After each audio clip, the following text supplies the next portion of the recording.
സുഹൃത്തുക്കളെ, നാം ഏവരും നമ്മെ വിശ്വാസികളെന്നാണ് കരുതുന്നത്.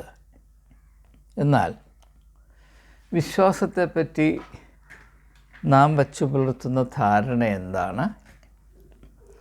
വിശ്വാസമെന്ന ആശയം കൊണ്ട് നാം എന്താണ് മനസ്സിലാക്കിയിരിക്കുന്നത്, ഉദ്ദേശിക്കുന്നത്?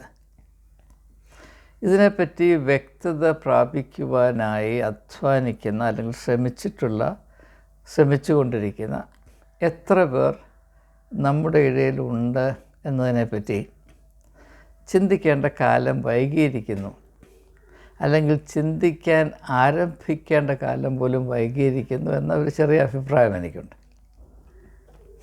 അനേകം ആളുകൾ എന്നോട് ചോദിച്ചിട്ടുള്ളതാണ്, ഈ വിശ്വാസം എന്ന് പറഞ്ഞാൽ എന്താണ്? വിശ്വാസികളാണ് അങ്ങനെ എന്നോട് ചോദിക്കുന്നതെന്ന് മനസ്സിലാക്കണം. അപ്പോൾ വിശ്വാസം എന്തെന്നറിയാതെയാണ് നാം വിശ്വാസികളാകുന്നത്. ഇത് വളരെ വിചിത്രമാണ് എന്ന് മാത്രം പറയേണ്ട ആവശ്യമേ ഉള്ളൂ. അതുകൊണ്ട് ഈ വീഡിയോയിൽ വിശ്വാസത്തെ പറ്റിയുള്ള ചില വളരെ വളരെ ലളിതമായ കാര്യങ്ങൾ, കൊച്ചു കുഞ്ഞുങ്ങൾ പോലും അറിഞ്ഞിരിക്കേണ്ട കാര്യങ്ങൾ, യേശു വെളിപ്പെടുത്തിയിട്ടുള്ള കാര്യങ്ങൾ മാത്രം ഹ്രസ്വമായി പരിഗണിക്കുകയാണ് നമ്മുടെ ലക്ഷ്യം. അത് നാം ചെയ്യാൻ ഉദ്ദേശിക്കുന്നത് വിശ്വാസത്തെപ്പറ്റി സുവിശേഷങ്ങളിലുള്ള പരാമർശങ്ങൾ മാത്രം പരിഗണിച്ച് ഈ ഒരു ആശയത്തെപ്പറ്റി നമുക്ക് ഏത് വിധത്തിലുള്ള ഒരു ആശയസങ്കല്പമാണ് പ്രാപിപ്പാൻ കഴിയുന്നത് എന്നതാണ് നമ്മുടെ അന്വേഷണ ലക്ഷ്യം. നാം ആദ്യമായി ഒരുപക്ഷെ പരിഗണിക്കേണ്ടത് യോഹന്നാൻ്റെ സുവിശേഷം 1-ാം അധ്യായത്തിൻ്റെ 12-ാം വാക്യത്തിൽ നമുക്ക് വളരെ സുപരിചിതമാണ്. അവനെ കൈക്കൊണ്ട് അവനിൽ വിശ്വസിക്കുന്ന ഏവർക്കും ദൈവമക്കളാകുവാൻ അവൻ അധികാരം കൊടുത്തു. അപ്പോൾ വിശ്വാസം എന്നത് അത്ഭുതകരമായി പ്രവർത്തിക്കുന്ന ഒരു മർമ്മമാണ് എന്നത് വളരെ സ്പഷ്ടമാണ്.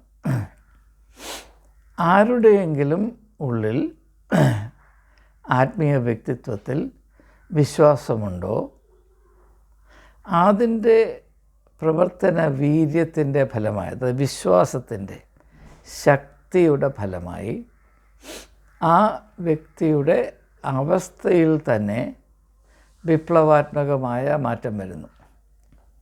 നാം ഇപ്പോൾ അന്യരും പരദേശികളുമായിരിക്കുന്ന അവസ്ഥയിൽ നിന്ന് നാം ദൈവമക്കളാകുവാൻ അധികാരം പ്രാപിക്കുന്നവരായി തീരുന്നുവെന്ന് പറയുമ്പോൾ വിശ്വാസം നമ്മുടെ ഉള്ളിൽ പ്രവർത്തിക്കുന്നുണ്ട് എങ്കിൽ അതെപ്രകാരമാണ് പ്രവർത്തിക്കേണ്ടത്, അതിൻ്റെ പ്രവർത്തന വീര്യം എത്ര വലുതാണ് എന്നതിൻ്റെ ഒരു ചിത്രീകരണം ഇവിടെ ഉണ്ടെങ്കിലും അത് ശ്രദ്ധിക്കപ്പെടാതെ പോകുന്നു എന്നത് സാർവലൗകികമായ ഒരു യാഥാർത്ഥ്യമാണ്. അപ്പോൾ ആദ്യമായി നാം മനസ്സിലാക്കേണ്ടത് വിശ്വാസം എന്നത് വളരെ വളരെ പ്രവർത്തന വീര്യമുള്ള ഒരു ആത്മീയമായ മർമ്മമാണ്. യേശുവിൽ വിശ്വസിക്കുന്നവൻ, വിശ്വസിക്കുന്ന വ്യക്തി ദൈവമകനായും അല്ലെങ്കിൽ ദൈവമകളായും രൂപാന്തരപ്പെടുന്നു. അപ്പോൾ വിശ്വാസമുള്ള ഒരു വ്യക്തി, അതായത് വിശ്വാസി, പഴയപടിയിൽ പഴയ രൂപത്തിൽ പഴയ തരം താണ വിധത്തിൽ ഉറക്കം തൂങ്ങി ഇരിക്കാൻ സാധ്യമല്ല. ആ അവസ്ഥ നമ്മളിലുള്ള വിശ്വാസരാഹിത്യത്തെ സൂചിപ്പിക്കുന്നു, വെളിപ്പെടുത്തുന്നു. വിശ്വാസികൾ എന്ന മേലെഴുത്ത് നാം അഭിമാനത്തോടുകൂടെ കൊണ്ടു നടക്കുന്നുവെങ്കിലും, അല്ലെങ്കിൽ വിശ്വാസികളെന്ന് നാം അറിയപ്പെടുവാനായി നാം താല്പര്യപ്പെടുന്നുവെങ്കിലും, വിശ്വാസം നമ്മളിൽ പ്രവർത്തിക്കുന്ന ഒരു മർമ്മമായിട്ടല്ല, പിന്നെയോ ബാഹ്യമായി നാം സ്വീകരിച്ചിരിക്കുന്ന ഒരു ലേബൽ മാത്രമാണ് ഭൂരിപക്ഷം സന്ദർഭങ്ങളിലും ഭൂരിപക്ഷം ആളുടെയും ജീവിതത്തിൽ എന്നത് നാം ആദ്യമായി തിരിച്ചറിയേണ്ട യാഥാർത്ഥ്യമാണ്. അപ്പോൾ ഇത് മനസ്സിൽ കുറിച്ച് വെക്കുക. യോഹന്നാൻ്റെ സുവിശേഷം 1-ാം അധ്യായത്തിൻ്റെ 12-ാം വാക്യം, യേശുവിൽ വിശ്വാസം പുലർത്തുന്ന ഏവരും ദൈവമക്കളായി രൂപാന്തരപ്പെടുവാനുള്ള ഒരു വലിയ വലിയ പ്രൊമോഷനാണ്. അതിനേക്കാൾ വലിയ പ്രൊമോഷൻ നമുക്ക് വിഭാവന ചെയ്യാൻ സാധിക്കുമോ? ദൈവമക്കളായി തീരുവാൻ അധികാരം പ്രാപിക്കുക എന്ന് പറഞ്ഞാൽ അത് എത്രയോ എത്രയോ നമ്മുടെ വിഭാവനയ്ക്ക് അതീതമാണ്. പക്ഷേ നാം വിശ്വാസികളായിരിക്കാൻ തുടങ്ങിയിട്ട് ദശകങ്ങളായിട്ടും കാര്യമായൊരു മാറ്റവും നമ്മുടെ ജീവിതത്തിൽ വന്നില്ല. കാര്യമായൊരു മേന്മയും പ്രാപിപ്പാൻ നമുക്ക് കഴിഞ്ഞില്ല. ദൈവമക്കളായി തീർന്നു എന്നതിൻ്റെ യാതൊരു തെളിവുമില്ല. അതിന് അനുബന്ധമായ ഫലം പുറപ്പെടുവിക്കാൻ നമുക്കിന്നുവരെ കഴിഞ്ഞിട്ടില്ല. കഴിയുമെന്ന് നമുക്ക് പ്രതീക്ഷ പോലുമില്ല, അല്ലെങ്കിൽ കഴിയണമെന്ന് നമുക്ക് ചിന്ത പോലുമില്ല. അപ്പോൾ ഈ ഒരു അവസ്ഥയിൽ നാം എങ്ങനെയാണ് വിശ്വാസികളാകുന്നത് എന്ന ഒരു ചോദ്യം ഉദിക്കുന്നുണ്ട്. അപ്പോൾ ഇവിടെ ഒരു കാര്യം എനിക്ക് പ്രത്യേകം എടുത്തു പറയാനുള്ളത്, നാം ഇപ്പോൾ വിശ്വാസികളാണ് എന്ന് പറയുന്നത് യേശുവിൽ വിശ്വാസമുണ്ട് എന്നതുകൊണ്ടല്ല. നാം യേശു വിശ്വാസികളല്ല, നാം സഭാവിശ്വാസികളാണ്. ഇത് വളരെ വളരെ സ്പഷ്ടമായി നാം മനസ്സിലാക്കണം. ചെറുപ്പം മുതലേ നാം പരിശീലിപ്പിക്കപ്പെടുന്നത് യേശുവിൽ വിശ്വസിക്കുവാനല്ല, പിന്നെയോ സഭയിൽ വിശ്വസിക്കുവാനാണ്. ആ സഭയിൽ നാം അർപ്പിക്കുന്ന വിശ്വാസം യേശുവിൻ്റെ ദർശനത്തിൽ കൂടെ പരിശോധിച്ചാൽ യഥാർത്ഥത്തിൽ വിശ്വാസമാണ് എന്ന് കരുതുവാൻ എന്തെങ്കിലും ന്യായമുണ്ടോ? അതിന് വിശ്വാസമെന്നാണോ നാം പറയേണ്ടത്, അതോ ആശ്രയബോധം എന്നാണോ പറയേണ്ടത്? ആശ്രയബോധവും വിശ്വാസവും ഒന്നാണോ? പലരും വിചാരിച്ചിരിക്കുന്നത് യേശുവിൽ വിശ്വസിക്കുക എന്ന് പറഞ്ഞാൽ യേശുവിനെ ആശ്രയിക്കുക എന്നത് മാത്രമാണ്. അങ്ങനെയല്ല. വിശ്വാസത്തിൻ്റെ മർമ്മം അതിൽ നിന്ന് വളരെ വളരെ വലുതാണ്. അതിൻ്റെ സാധ്യതകൾ അപാരമാണ്. ഇത് നാം ഈ വീഡിയോയിൽ കൂടെ കുറച്ചൊക്കെ മനസ്സിലാക്കാൻ ഇടയാകുമെന്നാണ് എൻ്റെ പ്രതീക്ഷ. അപ്പോൾ നാം ഒരു ഭാഗം പരിഗണിച്ചു കഴിഞ്ഞു. യോഹന്നാൻ്റെ സുവിശേഷം 1-ാം അധ്യായത്തിൻ്റെ 12-ാം വാക്യം. ഇനിയും വിശ്വാസത്തെ യേശു ആവർത്തിച്ച് പരാമർശിക്കുന്നത് തൻ്റെ സൗഖ്യദായ ശുശ്രൂഷയുടെ പശ്ചാത്തലത്തിലാണ്. യേശുവിൻ്റെ അടുത്ത് സഹായം പ്രതീക്ഷിച്ച് വരുന്ന ആളുകളോട് അവർ സൗഖ്യം പ്രാപിച്ച ശേഷം യേശു പറയുന്നത്, നിങ്ങളുടെ അല്ലെങ്കിൽ നിൻ്റെ വിശ്വാസം നിന്നെ രക്ഷിച്ചിരിക്കുന്നു. നിൻ്റെ വിശ്വാസം നിന്നെ രക്ഷിച്ചിരിക്കുന്നു. അപ്പോൾ വിശ്വാസം രക്ഷിക്കുക എന്ന് പറയുമ്പോൾ വിശ്വാസത്തിന് വലിയ ഒരു പ്രവർത്തന ശേഷിയുണ്ട് എന്ന് നാം മനസ്സിലാക്കണം. വിശ്വാസത്തിന് വലിയ ശേഷിയുണ്ട്. നാം അത് മുൻപേയും കണ്ടതാണ്. നമ്മുടെ അവസ്ഥയെയും അസ്തിത്വത്തെയും രൂപാന്തരപ്പെടുത്തി നാം അന്യരും പരദേശികളുമായിരുന്ന അവസ്ഥയിൽ നിന്ന് ദൈവമക്കളായി ഉയർത്തുവാൻ പര്യാപ്തമായ അതിവീര്യമുള്ള ഒരു മർമ്മമാണ് ഈ വിശ്വാസമെന്ന് നാം കണ്ടു കഴിഞ്ഞു. അതിൻ്റെ മറ്റൊരു ഭാഗമാണ് രോഗത്താലും വേദനയാലും കഷ്ടപ്പാടിലും അരിഷ്ടതയിലും ആണ്ടുകിടക്കുന്ന വ്യക്തികൾ അവരുടെ വിശ്വാസം കൊണ്ട് അവർ സൗഖ്യം പ്രാപിക്കുന്നു. സൗഖ്യം പ്രാപിക്കുക എന്ന് പറയുമ്പോൾ അവരുടെ അവസ്ഥയിൽ ഗണ്യമായ വ്യതിയാനം വരുന്നു. മെച്ചപ്പെട്ട അവസ്ഥയിലേക്ക് അവർ കടന്നു പോകുന്നു. അവരുടെ പരാധീനത അവസാനിച്ചിട്ട് അവർ കർമ്മോത്സുകരാകുന്നു. അവരുടെ പ്രവർത്തന ശേഷി അവർക്ക് വീണ്ടും ലഭിക്കുന്നു. അവർക്ക് അർത്ഥവത്തായി ജീവിക്കുവാനും ഫലഭൂഷ്ടമായി നിലനിൽപ്പാനും കഴിയുന്നു. ഇതാണ് നമ്മുടെ മനസ്സിലാക്കുക. അപ്പോൾ എവിടെയൊക്കെ വിശ്വാസം പ്രവർത്തിക്കുന്നുണ്ടോ വിശ്വാസത്തിൻ്റെ ഫലം തീർച്ചയായും ഉണ്ടായിരിക്കും. ഫലശൂന്യമായ വിശ്വാസം അതിൽ തന്നെ ഒരു വിരോധാഭാസമാണ്. It's a contradiction in terms. ഇനിയും അടുത്തായി നാം പരിഗണിക്കേണ്ടത്, യേശു തൻ്റെ ശിഷ്യന്മാരോട് പറയുന്നു, നിങ്ങൾക്ക് ഒരു കടുകുമണിയോളം വിശ്വാസമുണ്ടെങ്കിൽ നിങ്ങൾ ഈ മലയോട് വാങ്ങിപ്പോകാൻ പറഞ്ഞാൽ അത് വാങ്ങിപ്പോകും. അതിൻ്റെ അർത്ഥം എന്താണ്? അത് യേശു പ്രതീകാത്മകമായി സംസാരിക്കുമ്പോൾ അത് നാം പ്രത്യേക ശ്രദ്ധയിൽ മനസ്സിലാക്കണം. കാരണം എല്ലാ പ്രതീകങ്ങൾക്കും പല തട്ടത്തിലുള്ള പല ലെവലിലുള്ള ആശയങ്ങളും ആശയ സാധ്യതകളുമുണ്ട്. അത് ശ്രദ്ധിച്ച് മനസ്സിലാക്കുന്നത് നമുക്ക് അധിക ഗുണം ചെയ്യുമെന്നതുകൊണ്ട് ഞാനിതിനെപ്പറ്റി 1-2 കാര്യങ്ങൾ പറയാൻ പോവുകയാണ്. ആദ്യമായി നാം ഈ മലയെപ്പറ്റിയുള്ള പരാമർശം ഒന്ന് ശ്രദ്ധിക്കണം. ലോകത്തിലെമ്പാടും എല്ലാ മതങ്ങളിലും മലകൾക്ക് ഒരു പ്രത്യേകമായ സ്ഥാനമുണ്ടായിരുന്നു. ഭാരതത്തിൽ ഋഷിവര്യന്മാർ ഹിമാലയത്തിൽ പോയി തപസ് ചെയ്തു. ഭാരത ദർശനമനുസരിച്ച് ദൈവങ്ങൾ പോലും ഹിമാലയത്തിൻ്റെ മുകളിലാണ് താമസിച്ചുകൊണ്ടിരുന്നത്. ഗ്രീക്കുകാരുടെ ദർശനത്തിൽ അവരുടെ ദൈവങ്ങൾ മൗണ്ട് ഒളിമ്പസിലാണ് വസിച്ചിരുന്നത്.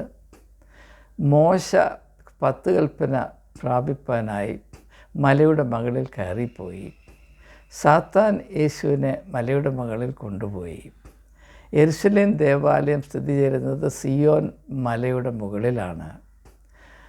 ശമര്യക്കാരുടെ ദേവാലയമായ ഗെരിസിം ദേവാലയം വേറൊരു മലയുടെ മുകളിലാണ് സ്ഥിതി ചെയ്തത്. അങ്ങനെയാണ് യേശുവും ശമര്യക്കാരും ശ്രീമായുള്ള സംവാദത്തിൽ ദൈവം ആ മലയിലാണോ ഈ മലയിലാണോ എന്നുള്ള പ്രശ്നം ഉദിക്കുന്നത്. അതിന് മറുപടിയായി യേശു എന്നേക്കുമായി ഒരു വിശദീകരണം, ഒരു ക്ലാരിഫിക്കേഷൻ നൽകുന്നു. ദൈവം ആ മലയിലുമല്ല ഈ മലയിലുമല്ല എന്ന് ജനം തിരിച്ചറിയുന്ന നാളിതാ വരുന്നു. അപ്പോൾ ഇതും യേശുവിൻ്റെ ഈ പ്രസ്താവനയുമായിട്ട് ബന്ധമുണ്ട് എന്ന് ആരെങ്കിലും സൂചിപ്പിച്ചതായിട്ട് നിങ്ങൾക്കറിയാമോ എന്ന് എനിക്കറിയില്ല. എൻ്റെ അറിവിൽ അങ്ങനെ അത് ഘടിപ്പിച്ചുള്ള കണക്റ്റഡായിട്ടുള്ള ഒരു പരിഗണന, ഒരു ഇൻ്റർപ്രിട്ടേഷൻ ഉണ്ടായിട്ടില്ല. അതുകൊണ്ടാണ് ഞാനിപ്പോൾ അത് നിങ്ങളുടെ ശ്രദ്ധയിൽപ്പെടുത്തുന്നത്. അപ്പോൾ ആദ്യമായി നാം മനസ്സിലാക്കേണ്ട കാര്യം, മതങ്ങളുടെ സ്ഥിരാകേന്ദ്രങ്ങൾ മലകളാണ്. എന്തുകൊണ്ടും എന്നാൽ അതിന് ശേഷം, ഇത് ആദ്യകാലമാണ്, അതിനുശേഷം മതങ്ങൾ പ്രചരിപ്പിക്കപ്പെടുകയും സാംസ്കാരിക ഒരു പരിവർത്തനത്തിനിരയായിത്തീരുകയും ചെയ്യുമ്പോൾ കൾച്ചറൽ അക്കോമഡേഷൻ എന്ന് പറയും. അതായത് നിലവിലിരിക്കുന്ന സംസ്കാരത്തോട് പൊരുത്തപ്പെട്ട സംസ്കാരത്തിൻ്റെ രുചികളും രീതികളും അതിൻ്റെ വിഭവങ്ങളും ആശ്രയിച്ച് സഭ പുനഃസംഘടിപ്പിക്കപ്പെടുമ്പോൾ മലയിൽ നിന്ന് താഴെ ഇറങ്ങി പിന്നെ പട്ടണങ്ങളിലാകും മതപരമായ അധികാര കേന്ദ്രങ്ങൾ സ്ഥിതി ചെയ്യുന്നത്. അങ്ങനെയാണ് റോം. ഇപ്പോഴും കത്തോലിക്കരുടെ മതസ്ഥിരാകേന്ദ്രം റോമിലാണ്. ഞാനിപ്പോൾ ഒരു ആംഗ്ലിക്കൻ ചർച്ചിൻ്റെ അംഗമായിരുന്നെങ്കിൽ എൻ്റെ മതസ്ഥിരാകേന്ദ്രം കാൻറ്റർബറി ഇംഗ്ലണ്ടിലായിരിക്കും. മുസ്ലിങ്ങളുടെ സ്ഥിരാകേന്ദ്രം മക്ക, മദീന, കാബ പ്രത്യേകിച്ച്. അങ്ങനെ ഇപ്പോൾ ഇവിടെ കേരളത്തിൽ ശബരിമലയായി, അങ്ങനെ പല കാര്യങ്ങൾ. അപ്പോൾ നാം മനസ്സിലാക്കേണ്ട ഒരു കാര്യം, ഈ മലയെന്ന് പറയുമ്പോൾ അതിനകത്ത് സംഘടിതമായ സ്ഥാപിതമായ മതത്തെയും മതം മനുഷ്യരുടെ മേൽ നിലനിർത്തുന്ന ആധിപത്യത്തെയും പരാമർശിക്കുന്നുണ്ട്. നിങ്ങൾ പ്രത്യേകമായി മനസ്സിലാക്കുക. മതം എവിടെ സ്ഥിതി ചെയ്യുന്നു, അത് മതത്തിൻ്റെ സ്വഭാവത്തെ ചൂണ്ടിക്കാണിക്കുന്നുണ്ട്. ഉയരത്തിലാണ്, സാധാരണക്കാരെല്ലാം താഴെയാണ്. പുരോഹിതർ കാർമ്മികത്വം ചെയ്യുന്ന മതം അങ്ങ് ഉന്നതമായ സ്ഥലങ്ങളിൽ സ്ഥിതി ചെയ്യണം. അവിടെ നിന്ന് നോക്കുമ്പോൾ ജനം കൊച്ചായിട്ട് കാണണം. ഇങ്ങനെയുള്ള കാര്യങ്ങൾ. അപ്പോൾ യഹൂദന്മാർ അവരുടെ മതത്തിൻ്റെ സ്ഥിരാകേന്ദ്രമായ യെരുശലേം ദേവാലയത്തിലേക്ക് മല കയറി പോകുമ്പോൾ അവർ പാടാനായി നിശ്ചയിച്ചിരുന്ന സങ്കീർത്തനങ്ങളുണ്ട്. അതിന് ഇംഗ്ലീഷിൽ സാംസ് ഓഫ് അസെൻറ്റ് എന്നാണ്. അതായത് കയറുമ്പോൾ പാടേണ്ട സങ്കീർത്തനങ്ങൾ. അങ്ങനെ ഈ 151 സങ്കീർത്തനങ്ങളിൽ ചിലത് അങ്ങനെയുള്ള സങ്കീർത്തനങ്ങളാണ് എന്ന് നിങ്ങൾക്കറിയാം. അപ്പോൾ ഇവിടെയൊക്കെ നാം മനസ്സിലാക്കേണ്ട കാര്യം, ഒരു മലയുടെ മുകളിൽ നിന്നുകൊണ്ട്, പ്രത്യേകം ശ്രദ്ധിക്കുക, ഒരു മലയുടെ മുകളിൽ കയറി നിന്നുകൊണ്ട്, അല്ലെ അവിടെ ഇരുന്നുകൊണ്ട്, അല്ലെ അവിടെ കിടന്നുകൊണ്ട്, അല്ലെങ്കിൽ അവിടെ കിടന്ന് ഉരുണ്ടുകൊണ്ട് ഈ മലയോട് മാറിപ്പോകാൻ പറഞ്ഞാൽ മാറത്തില്ല. നിങ്ങളൊരു ബസ്സിനകത്ത് കയറി ഇരുന്നിട്ട് ആ ബസ്സിനെ ഉന്തിത്തള്ളി മുമ്പോട്ട് പോകാനൊക്കത്തില്ല. ബസ്സിനെ തള്ളി മുമ്പോട്ട് കൊണ്ടുപോകണമെങ്കിൽ നിങ്ങൾ ബസ്സിൽ നിന്ന് താഴെ ഇറങ്ങണം, വെളിയിൽ നിന്ന് വേണം തള്ളാൻ. അപ്പോൾ നിങ്ങൾക്ക് ഈ കടുകുമണിയോടും വിശ്വാസം ഉണ്ടാകണമെങ്കിൽ യേശുവിൻ്റെ വളരെ കാവ്യാത്മകമായ ഒരു വെളിപ്പെടുത്തലാണ് ഈ ഒരു ഭാഗം ആരും നിങ്ങൾക്ക് വിഭജിച്ച് തന്നിട്ടില്ല എന്നെനിക്ക് ഉത്തമ ബോധ്യമുണ്ട്. അപ്പോൾ നിങ്ങൾക്ക് ഒരു കടുക് മണിയോളവും വിശ്വാസമുണ്ടെങ്കിൽ ഈ മലയോട്, ഏതാണ് ഈ മല? നമുക്കറിയാം, യേശുവിൻ്റെ പ്രത്യേകമായ ദർശനത്തിൽ മത്തായിയുടെ സുവിശേഷം 9-ാം അധ്യായത്തിൽ നമ്മൾ പ്രത്യേകമായിട്ട് കാണുന്നുണ്ട്. യെരുശലേം വാസികളുടെ, അതായത് യഹൂദന്മാരുടെ അഭിമാനമായ യഹൂദ മതം അതുപോലെ സമൃദ്ധമായി ആചരിക്കപ്പെട്ടു, അത് ഭരിക്കപ്പെട്ടു, അതിൻ്റെ അധികാര കേന്ദ്രങ്ങൾ വളരെ കാര്യക്ഷമമായി പ്രവർത്തിച്ചു. അതെല്ലാവരുടെയും കണ്ണിൽ അത്ഭുതമായിരുന്നു. റോമൻ സാമ്രാജ്യം പോലും അതിനെ ബഹുമാനിച്ചു, അതിനൊരു മാർജിൻ വെച്ചു കൊടുത്തു. പക്ഷേ അതിൻ്റെ പരിണിത ഫലം എന്തായിരുന്നു? ജനങ്ങൾ വലഞ്ഞ് തിരിഞ്ഞ് ലക്ഷ്യബോധമില്ലാതെ കറങ്ങിത്തിരിഞ്ഞ് ഈ കറക്കം ദീനം പിടിച്ച കോഴിയെപ്പോലെ മതപരമായ കറക്കം ദീനം പിടിച്ച് ഇങ്ങനെ കഴിയുകയാണ്. അവർ ഇടയനില്ലാത്ത ആടുകളെ പോലെ വലഞ്ഞിരുന്നു എന്നാണ് യേശു പറയുന്നത്. അത് ഈ മലയുടെ മുകളിൽ നിന്നുള്ള ഭരണത്തിൻ്റെ പരിണിത ഫലമാണ്. അപ്പോൾ ആ മല മാറും എന്നാണ് ഈ പറയുന്നത്. പക്ഷേ നിങ്ങൾ മനസ്സിലാക്കേണ്ടത്, ആ മലയോട് മാറാൻ നിങ്ങൾക്ക് പറയണമെങ്കിൽ, ആ മലയോട് മാറാൻ എള്ളോളമെങ്കിലും വിശ്വാസം നിങ്ങളുടെ ഉള്ളിൽ അങ്കുരിക്കണമെങ്കിൽ നിങ്ങൾ ആ മലയിൽ നിന്ന് ഇറങ്ങണം. മലയിൽ കയറി നിന്നുകൊണ്ട് മലയോട് മാറാൻ പറയാൻ അത് ഭ്രാന്തന്മാർക്ക് മാത്രമേ കഴിയുകയുള്ളൂ. അങ്ങനെ മലയുടെ മുകളിൽ കയറി നിന്നുകൊണ്ട് മലയോട് മാറാൻ പറഞ്ഞാൽ നിങ്ങളും ചത്തുപോകും. മല അങ്ങോട്ട് മാറി എല്ലാം തകിടം പറഞ്ഞു. ഇതാ ജോർജ് കുട്ടിയും കുര്യനും തോമാച്ചനും കറിയാച്ചനും എല്ലാവരും കൂടെ ഇതാ കിടക്കുന്നു എന്നൊരവസ്ഥ വരും. അപ്പം അല്പം സാമാന്യ ബുദ്ധിയുള്ളവർക്കറിയാം, ആ മലയുടെ മുകളിൽ കയറി നിന്നോ ആ മലയുടെ ചരിവിൽ നിന്ന് പോലും മലയോട് മാറാൻ പറയാൻ ഒക്കത്തില്ല. പറഞ്ഞാൽ അപകടമാണ്. മാറത്തില്ല, മാറിയാൽ അപകടവുമാണ്. അപ്പോൾ മലയിൽ നിന്ന് താഴെ ഇറങ്ങിച്ച് ദൂരെ മാറിയെന്ന് വേണം പറയാൻ, ഒന്ന് മാറ് എന്ന് പറയാൻ.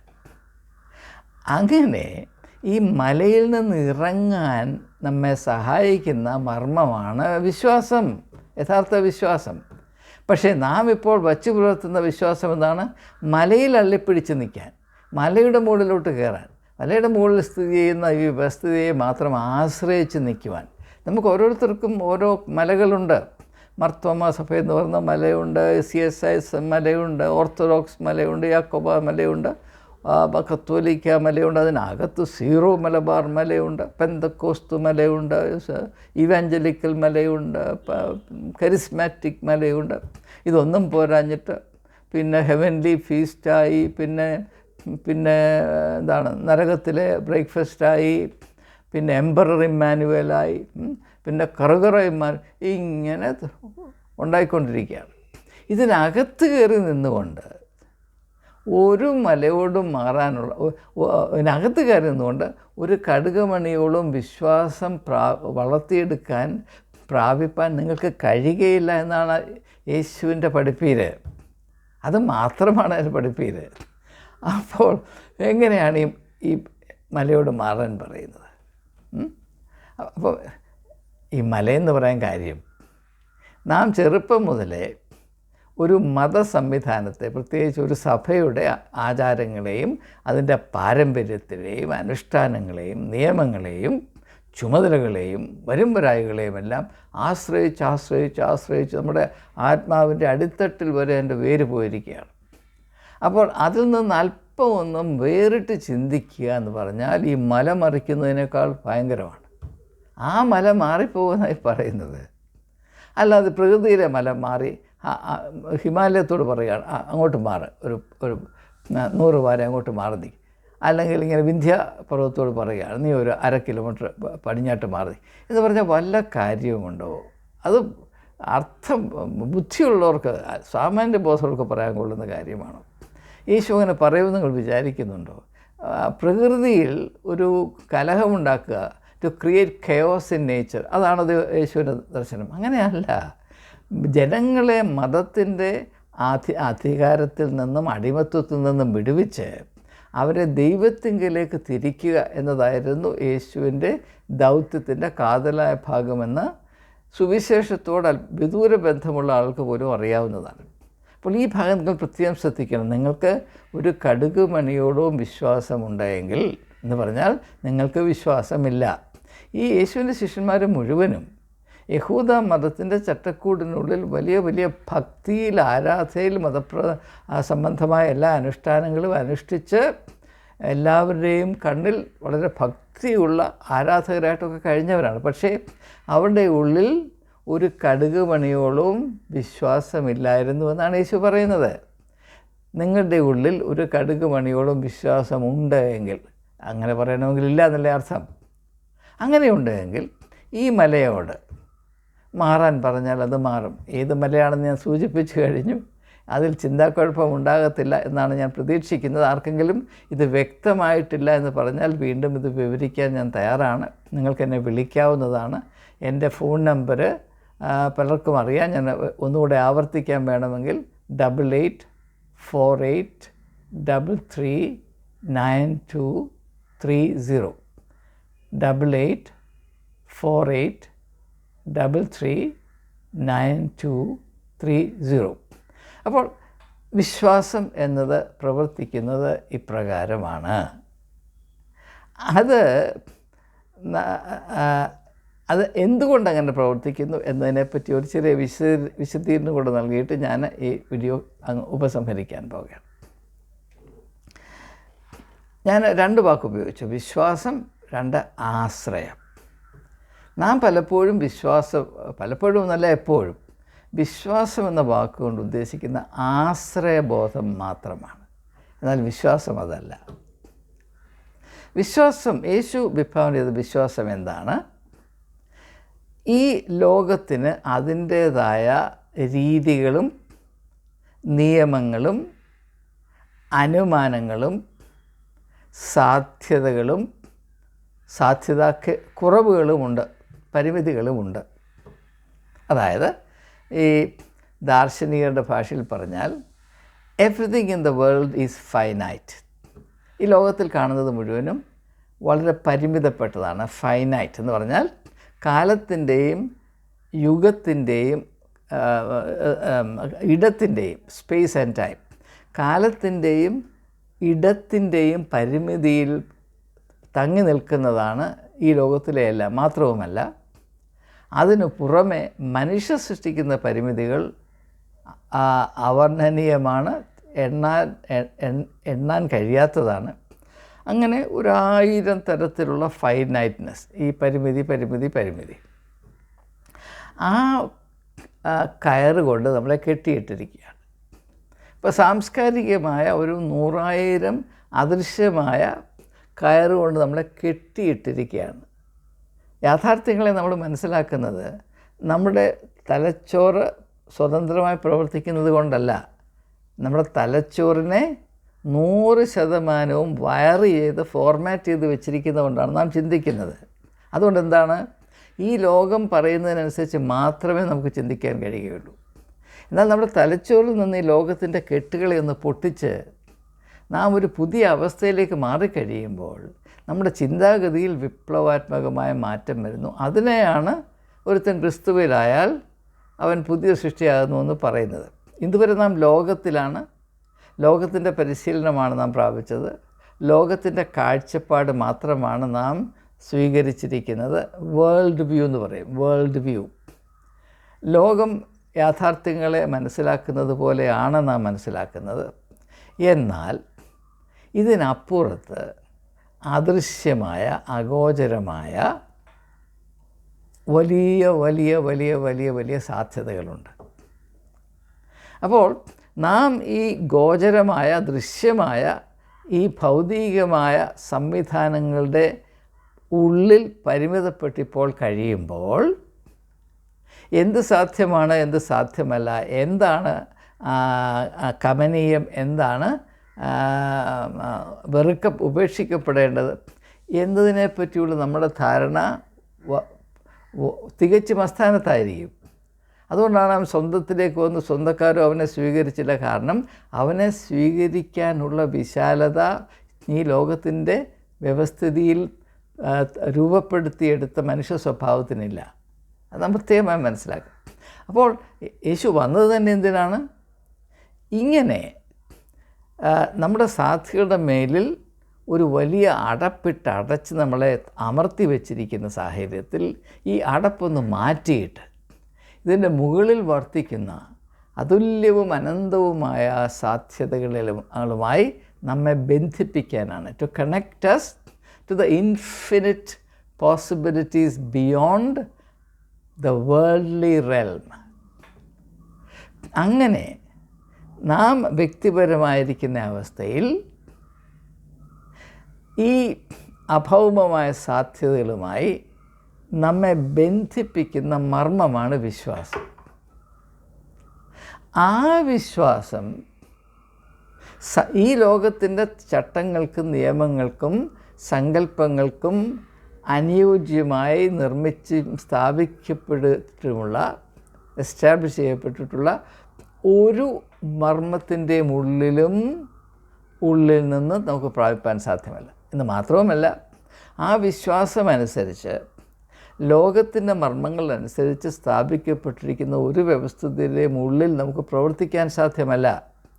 അതുകൊണ്ടാണ് ദൈവപുത്രനായ യേശുവിനെ ഉൾക്കൊള്ളുവാൻ യഹൂദ മതത്തിൻ്റെ ചട്ടക്കൂടിന് കഴിയാതെ പോയത്. അവരെ കുറ്റം പറഞ്ഞിട്ട് കാര്യമില്ല.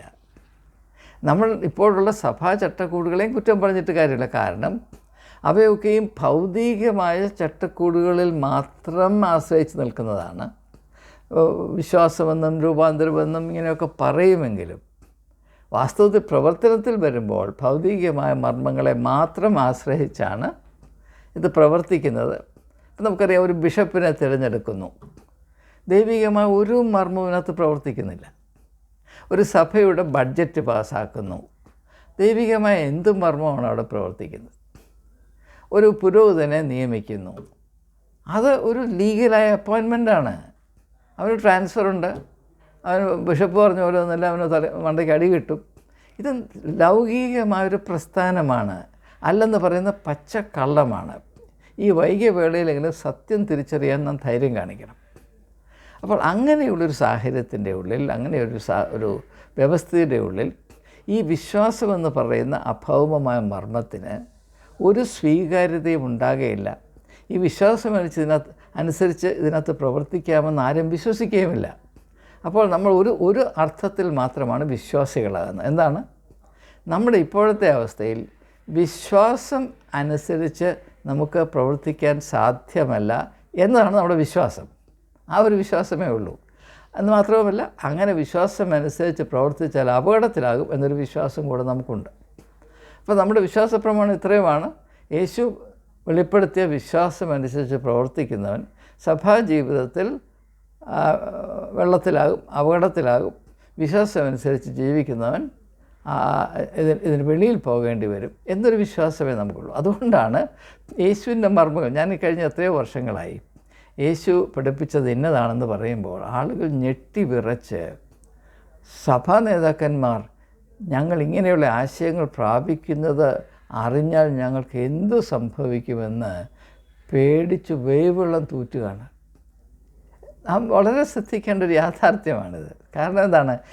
അവർക്ക് ഞാൻ പറഞ്ഞ തിയറി അറിയാൻ വയ്യാമെങ്കിലും അവർക്ക് യാഥാർത്ഥ്യം അറിയാം. എന്താണ്? യേശു പറഞ്ഞ ഈ വിശ്വാസം ഈ സ്ഥാപിക്കപ്പെട്ടിരിക്കുന്ന വ്യവസ്ഥാപിതമായ സഭയുടെ ചട്ടക്കൂടിനുള്ളിൽ പ്രവേശിച്ചാൽ അവിടെ ഭയങ്കര തട്ടുകേടാണ്, അപകടമാണ്. അതുകൊണ്ട് അങ്ങോട്ട് കയറാനൊക്കത്തില്ല. അങ്ങോട്ട് കയറണമെങ്കിൽ ഇത് വെളിയിലെവിടെയെങ്കിലും അഴിച്ചു വെച്ചിട്ടേ കയറാനൊക്കത്തുള്ളൂ. അപ്പം അതുകൊണ്ട് വിശ്വാസമെന്ന് പറയുന്ന ഈ യേശുവിൻ്റെ ഭാഷയിൽ പറഞ്ഞാൽ കടുകുമണിയോളം വിശ്വാസം കണ്ടേ ഉള്ളിലുണ്ടെങ്കിൽ നാം ലോകത്തെ അത്ഭുതപ്പെടുത്തുമാറ് വളരുവാനും പ്രവർത്തിക്കുവാനും നേട്ടങ്ങൾ കൈവരിക്കാനും സാധിക്കുമെന്നത് പച്ച പരമാർത്ഥമായിരിക്കെ അതിൽ വിശ്വസിക്കാൻ നമുക്ക് സാധിക്കുന്നില്ല. വിശ്വാസത്തിൽ നമുക്ക് വിശ്വസിക്കാൻ സാധിക്കുന്നില്ല എന്നത് നമ്മുടെ അവസ്ഥയുടെ വളരെ പ്രത്യേകതയുള്ള ഒരു ദുരവസ്ഥയാണ്. നിങ്ങളിതിനെപ്പറ്റി ചിന്തിക്കണമെന്ന് മാത്രം ഒരിക്കൽ കൂടെ ആവർത്തിച്ച് അഭ്യർത്ഥിച്ചുകൊണ്ട് തൽക്കാലം ഈ ചിന്തകൾ ഉപസംഹരിക്കുകയാണ്. ഇതിനെപ്പറ്റി നിങ്ങൾ ചിന്തിക്കണം. ഏതെങ്കിലും ഭാഗത്തെപ്പറ്റി കൂടുതൽ അറിയുവാൻ ആഗ്രഹമുണ്ടെങ്കിൽ അത് അറിയിക്കുക. കമൻറ്റ് ബോക്സിൽ നിങ്ങളുടെ കമൻസുകൾ കാണാനായി ഞാൻ കാത്തിരിക്കുന്നു. അവ എന്നെ കൂടുതൽ ചിന്തിക്കുവാനും കുറച്ച് കൂടെ മുൻപോട്ട് സഞ്ചരിപ്പാൻ നമ്മെ ഏവരെയും സഹായിക്കുകയും ചെയ്യും എന്നുകൂടെ സൂചിപ്പിച്ചുകൊണ്ട് വാക്കുകൾ ഉപസംഹരിക്കുന്നു.